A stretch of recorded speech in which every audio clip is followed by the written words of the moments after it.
I just have to share this tool that's honestly been such a game changer for me on TikTok. If you're like me and you're trying to reach more people, whether that's for your business, your brand, or just to grow your account, you know how crucial visibility is. But on a platform as fast-paced as TikTok, that visibility can feel impossible to crack. And that's why TOKmate has been such a lifesaver. It's SEO software, built specifically for TikTok. If you're already curious about it, there's a link below to their official website.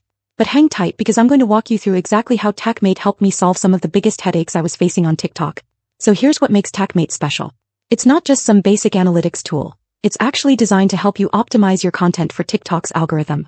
TOKmate finds the best keywords, highlights trending hashtags, and even shows you when to post for maximum impact. All the guesswork, gone.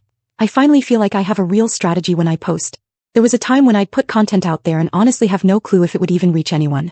With TOKmate, I finally understand how to make my posts discoverable, so now I'm not just creating, I'm creating with purpose. One of my biggest challenges before TOKmate was staying relevant and actually getting into people's feeds. With so many creators competing for attention, it's so easy to feel like you're getting lost in the crowd. But TOKmate has tools that let me track trending topics and even see what my audience is searching for, so now I'm making content they want to see, and they actually find it. Another huge bonus, TOKmate saves me so much time. I used to spend ages looking up hashtags and crafting descriptions. Now it's all there in a few clicks. And it's not just about reaching more people, it's about reaching the right people. So if you're serious about growing your reach on TikTok and you're ready to put a real strategy behind your content, I honestly can't recommend TOKmate enough. It's changed the game for me and I think you're going to feel the same way. Just hit the link below to check it out on their official site. Thank you so much for watching, and if you end up giving TOKmate a try, I'd love to hear about your experience.